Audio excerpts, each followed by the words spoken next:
ಪ್ರೀತಿಯ ದ್ವಿತೀಯ PUC ವಿದ್ಯಾರ್ಥಿಗಳ ಎಲ್ಲರಿಗೂ ಕೂಡ ಸಂತೋಷದ ಸುದ್ದಿ.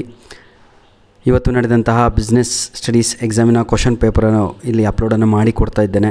ಇದು ಯಾವುದೇ ರೀತಿಯಾದಂತಹ ಪ್ರೀವಿಯಸ್ ಇಯರ್ ಕ್ವಶನ್ ಪೇಪರ್ ಅಲ್ಲ, ಲಾಸ್ಟ್ ಇಯರಿಂದೂ ಅಲ್ಲ. ಹಾಗಾಗಿ ಬಹಳ ಅಂದರೆ ಆ ಲೆವೆಲ್ಗೆ ಇಂಪಾರ್ಟೆಂಟ್ ಆಗಿರುವಂಥ ಪ್ರಶ್ನೆಗಳು ಹಾಗೂ ನಾನು ಕೊಟ್ಟಂತಹ ಏನಂತೀರ PYQsಗಳಿಂದ ಸುಮಾರು 90% ಪ್ರಶ್ನೆಗಳು ಇದರಲ್ಲಿ ರಿಪೀಟ್ ಆಗಿವೆ. ನಾನು ಅದಕ್ಕಾಗಿ ನಿಮ್ಗೆ ಹೇಳುತ್ತಿರುವಂಥದ್ದು, ದಯವಿಟ್ಟು ನಾನು ಕೊಟ್ಟಂಥ ಪ್ರೀವಿಯಸ್ ಇಯರ್ ಕ್ವಶನ್ ಪೇಪರ್ಗಳನ್ನು ಯುಟಿಲೈಸ್ ಮಾಡಿಕೊಳ್ಳಿ, ಆಯಿತಾ? ಯಾವುದೇ ಸಬ್ಜೆಕ್ಟ್ ಆಗಿರ್ಬೋದು. ಬನ್ನಿ ಸರ್, ಈಗ ಚೂಸ್ ದಿ ಕರೆಕ್ಟ್ ಆನ್ಸರ್ಸ್. ಹೇಗಿತ್ತು ಪೇಪರ್ ಅಂತ ನೋಡ್ತಾ ಹೋಗೋಣ. The following is not A objective of management ಅಂತ ಇದೆ. ಕ್ವಶನ್ ನಂಬರ್ 1ಕ್ಕೆ ಸರಿಯಾದ ಉತ್ತರ ಬಂದು ಪಾಲಿಸಿ ಅನ್ನುವಂಥದ್ದು ಸರಿಯಾದ ಉತ್ತರ ಆಗಿರುತ್ತೆ. ವಿದ್ಯಾರ್ಥಿಗಳೇ, ಯಾರಾದರೂ ರ್ಯಾಂಕ್ ಸ್ಟೂಡೆಂಟ್ಗಳು ಈ ಒಂದು ವಿಡಿಯೋವನ್ನು ನೋಡ್ತಾ ಇದ್ದರೆ ಆನ್ಸರ್ ಯಾವುದಾದ್ರೂ ತಪ್ಪು ಕಂಡು ಬಂದಲ್ಲಿ ಬಿಸ್ನೆಸ್ ಸ್ಟಡೀಸ್, ಆಯಿತಾ, ನಮ್ಮ ಕಾಮರ್ಸ್ ವಿದ್ಯಾರ್ಥಿಗಳೇ, ತಾವುಗಳು ಕಮೆಂಟ್ ಮುಖಾಂತರ ಅದನ್ನು ತಿದ್ದಬಹುದಾಗಿದೆ. This is open platform. Management should find one best way to perform a task. Which technique of scientific management is defined in this sentence ಅಂತ ಇದೆ. ಎರಡನೆಯ ಪ್ರಶ್ನೆಗೆ ಸರಿಯಾದ ಉತ್ತರ ಬಂದು method study is the right answer. Question number 3, which of the following is not a type of plan ಅಂತ ಇದೆ. ಮೂರನೆಯ ಪ್ರಶ್ನೆಗೆ ಸರಿಯಾದ ಉತ್ತರ ಬಂದು coordination is the right answer. Question number 4, which of the following is not an element of delegation ಅಂತ ಇದೆ. ನಾಲ್ಕನೆಯ ಪ್ರಶ್ನೆಗೆ ಸರಿಯಾದ ಉತ್ತರ ಬಂದು ಪ್ರೀತಿಯ ವಿದ್ಯಾರ್ಥಿಗಳೇ ಏನಂತೀರ ಇನ್ಫಾರ್ಮಲ್ ಆರ್ಗನೈಸೇಷನ್, ಆಪ್ಷನ್ ಡಿ ಇದೆಲ್ವಾ, ಅದು ಸರಿಯಾದ ಉತ್ತರ ಆಗಿರುತ್ತೆ. Question number 5, horizontal movement of employees within the organisation is called dash ಅಂತ ಇದೆ. ಅದಕ್ಕೆ ಸರಿಯಾದ ಉತ್ತರ transfer is the right answer, is transfer. ಈಗ ಫಿಲ್ ಇನ್ ದ ಬ್ಲ್ಯಾಂಕ್ಸನ್ನು ನೋಡ್ತಾ ಹೋಗೋಣ ನಾವು. Fill in the blanks by choosing the appropriate words ಅಂತ ಇದೆ. ಕೋಆರ್ಡಿನೇಷನ್ ಎನ್ಶ್ಯೂರ್ಸ್ ಡ್ಯಾಶ್ ಅಂತ ಇದೆ. ಆರನೆಯ ಪ್ರಶ್ನೆಗೆ ಸರಿಯಾದ ಉತ್ತರ utility is the right answer. Of action is the right answer, utility of action. Question number 7, complete change in the attitude of workers and management towards each other is called dash. That is mental revolution is the right answer. Question number 8, demonetization is reviewed as a dash administration measures ಅಂತ ಇದೆ. ಎಂಟನೆಯ ಪ್ರಶ್ನೆಗೆ ಸರಿಯಾದ ಉತ್ತರ that is tax is the right answer. Dash plan is developed for a one time event ಅಂತ ಇದೆ. ಇದಕ್ಕೆ ಸರಿಯಾದ ಉತ್ತರ ಪ್ರೀತಿಯ ವಿದ್ಯಾರ್ಥಿಗಳೇ that is single is the right answer. Leadership is a dash process ಅಂತ ಇದೆ.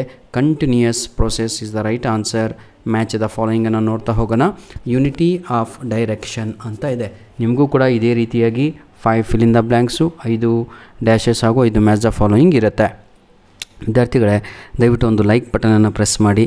ಕಮೆಂಟಲ್ಲಿ ಹೈಪ್ ಅಂತ ಬರ್ತಾಯಿದೆ ನೋಡಿ, ಲೈಕ್ ಪ್ರೆಸ್ ಮಾಡಿದ ತಕ್ಷಣ ಅದನ್ನು ಕ್ಲಿಕ್ ಮಾಡಿ ನಮಗೆ ಪಾಯಿಂಟ್ಸನ್ನು ಕ್ರೆಡಿಟ್ ಮಾಡಿ.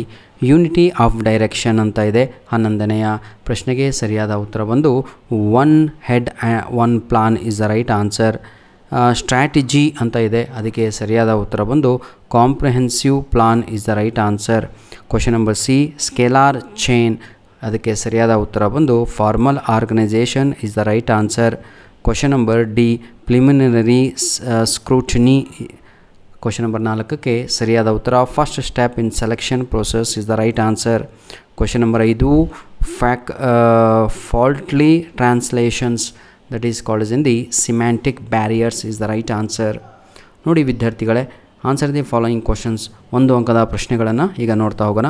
ಇದು ನಮ್ಮ ಮೇಲ್ ಐ ಡಿ. ದಯವಿಟ್ಟು ನಿಮ್ಮ ಮಿಡ್-ಟರ್ಮ್ ಎಕ್ಸಾಮ್ ಆದ ತಕ್ಷಣ ಈ ಒಂದು ಮೇಲ್ ಐ ಡಿಗೆ ನಿಮ್ಮ ಮಿಡ್-ಟರ್ಮ್ ಎಕ್ಸಾಮಿನ ಕ್ವಶನ್ ಪೇಪರ್ಗಳನ್ನು ಕಳುಹಿಸಿ ಕೊಡಬಹುದಾಗಿದೆ. ಧನ್ಯವಾದಗಳು. Answer the following questions. What is effectiveness concerned with ಅಂತ ಇದೆ.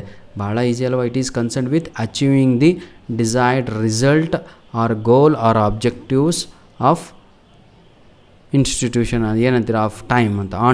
ಆನ್ ಟೈಮಲ್ಲಿ ಮಾಡಿಕೊಡುವಂಥದ್ದನ್ನು ನಾವು ಎಫೆಕ್ಟಿವ್ನೆಸ್ ಕನ್ಸರ್ನ್ ಅಂತ ಕರಿತೀವಿ. 13ನೆಯ ಪ್ರಶ್ನೆ, ವೆನ್ ಗ್ಯಾಂಗ್ ಪ್ಲ್ಯಾಂಕ್ ಯೂಸ್ಡ್ ಅಂತ ಇದೆ. 13ನೆಯ ಪ್ರಶ್ನೆಗೆ ಇಟ್ ಈಸ್ ಯೂಸ್ಡ್ ಏನು to shorten the scalar chain and allow direct communication between the 2 employees at the same level to avoid delay ಅನ್ನುವಂಥದ್ದು ಸರಿಯಾದ ಉತ್ತರ ಆಗಿರುತ್ತೆ. 14ನೆಯ ಪ್ರಶ್ನೆ, ಎಕ್ಸ್ಪ್ಯಾಂಡ್ FIPB ಅಂತ ಇದೆ. Foreign investment promotion board is the right answer. 15, can accountability delegated ಅಂತ ಇದೆ. No, accountability cannot be delegated is the right answer. 16ನೆಯ ಪ್ರಶ್ನೆ state any one leadership style ಅಂತ ಇದೆ. ಇದಕ್ಕೆ ಸರಿಯಾದ ಉತ್ತರ ಆಟೋಕ್ರಟಿಕ್ ಲೀಡರ್ಶಿಪ್ ಅಂತ ಬರೆಯಬಹುದು.